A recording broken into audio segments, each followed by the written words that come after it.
Like most of us here in the Philippines, we were raised with a concept called delicadeza. And delicadeza is a big concept, I understand, but basically it has to do with, you know what? You have some shame over the wrong things that you've done.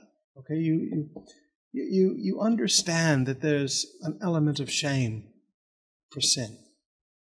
Now that's oversimplification, I understand, but it's put it in a way that we can all pick it up very quickly. More and more in Christianity, there is no shame. There is no delicadeza.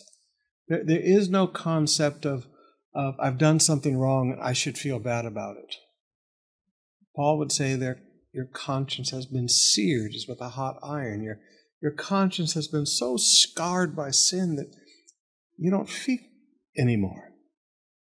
Now in Ezekiel 23, beginning with verse 36, God says, "The Lord said to me, Son of man, you must accuse Oholah and Oholibah," which would be names that he used for Judah and the 10 tribes called Israel.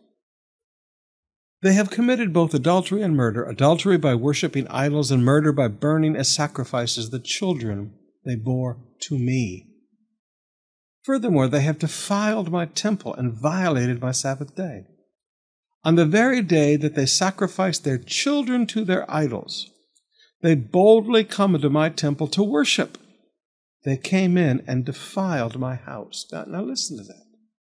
The people of Israel and the people of Judah, the 10 tribes and the 2 tribes, all together, they would take their children and offer them in sacrifice to Molech, to this demon god. They'd burn their babies alive.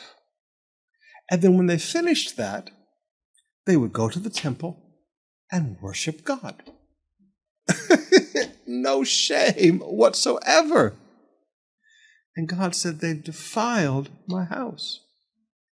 Now, I know this isn't popular to preach, but I want you to understand that in a lot of these cool churches today, where everything is about grace, and you know me, I'm a believer in grace, okay? I've been preaching grace for 42 years of my life. I love salvation by grace. But grace teaches us to say no to ungodliness. Grace doesn't teach us that we can have our sin and then play with God on Sundays. And too often in these modern churches, you go get drunk on Saturday night, you have sex with your boyfriend, your girlfriend, you go to pornography, you go clubbing, you go do all of your sin, and then you come to church on Sunday.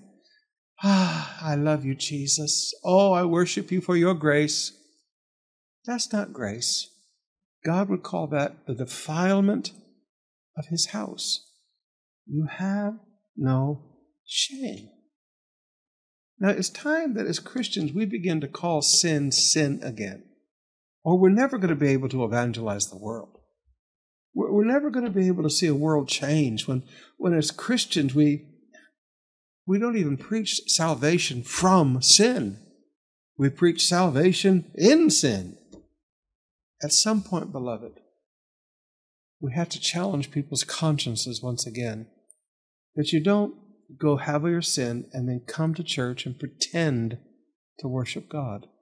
Because I'm sorry, God does not call that grace. God calls that the defilement of his house.